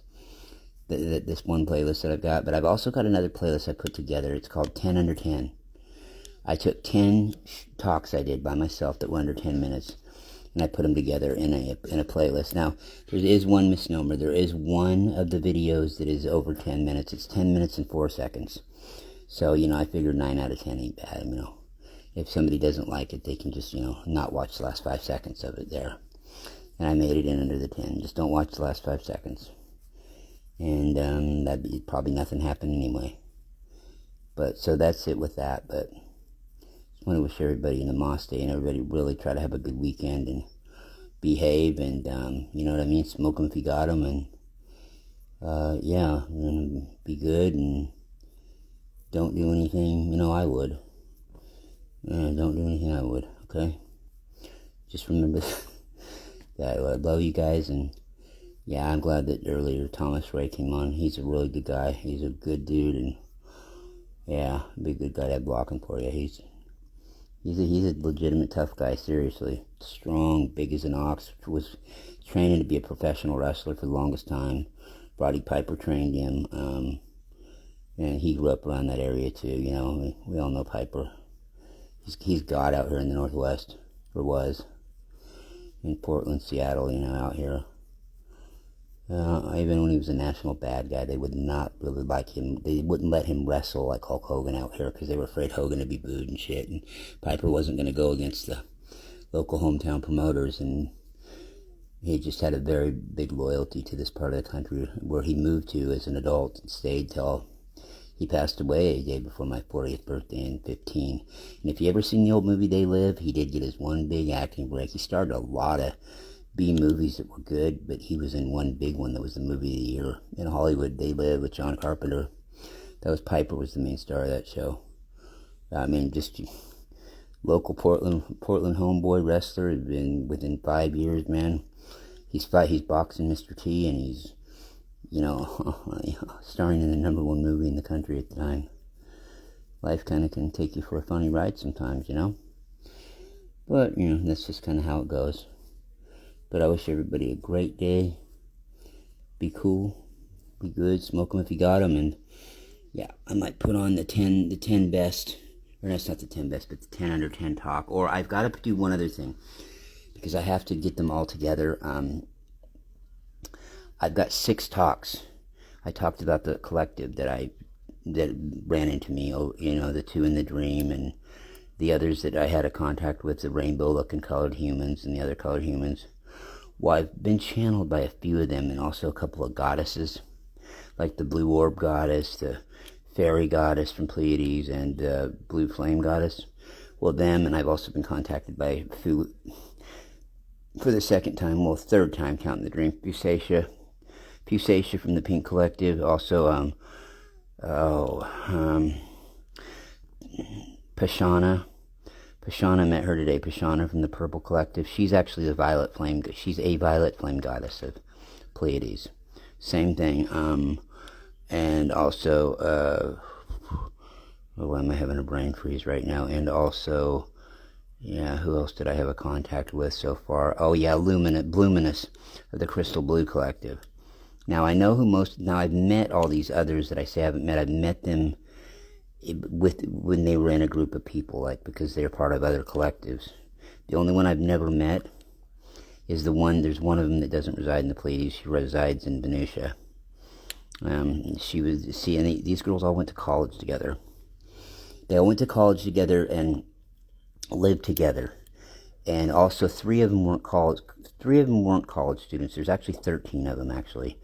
And three of them didn't go to college. Then they were, like, elders that lived in the, to kind of be there as counselors and help facilitate stuff for their students, for the girls that live in what they call a dorm is actually like 3-bedroom house apartments. Okay, with the leaders having like 5 bedrooms, right? Or the two of the leaders, the rainbow-looking human and the white human were the older, like, counselor ladies, and the orb was kind of like a graduate student, and she kind of just went back and forth, whatever. She just bounced around, between everybody had their own apartments, so that was like 12 different apartments she bounced back and forth between on one little property, so it's kind of a complex story that I'm getting some of it, but I've got more to come whenever they decide to channel me, or that I'm ready to meet with them. But I appreciate everything about tonight. And much love and namaste, everybody. We're out. We are fucking out, yo. Did somebody say thanks, Larry? Thank you, Larry. Who did that? Who said that? Oh, hey, girl, how are you? Yeah, thank you too, sweetie. Love your voice, girl. You're awesome, Patricia. You're a sweetheart and really an angelic soul, girl. I really think so. Yeah, you're beautiful. Plus, you're a brunette. Brunettes are awesome. I don't mind blonde girls either, but, brunette, it wouldn't be a deal breaker for me, but I just am a brunette guy, if you were to ask me to get superficial, and again, it wouldn't even be a factor. I'm just saying, if you put a gun to my head and made me pick, that's how it is, that's how it goes, and that's how it was on this star date. 356-821-567-321, 867-5309. Jenny, who can I turn to? Yeah, I got your number, but I lost my nerve. Yeah, I know. Him and Roxanne putting on the red light. They don't have to walk the streets for money. They don't care if it's dark or if it's light. Roxanne, you don't have to put on the red light. Those days are over. You don't have to sell your body through the night. Roxanne, oh fuck, I'm going crazy. Yeah, put on the red light. No, fuck that red light, it's irritating. Put on the goddamn blue light. Red light's hostile. Fuck that shit. Put on the blue one, motherfucker. I don't want that red one on. Maybe Roxanne will quit walking that goddamn street at night. Anyway, we're out. Rockin', locking out. 1, 2, 1, 2. Blue Rider out. I'm 5x5. I'm 10 on the side. Yeah, back at the Choke and Puke, we'll be doing a hand jig and a knob job, and we'll keep poking, toking, smoking, and boogieing on down the highway. I'm out.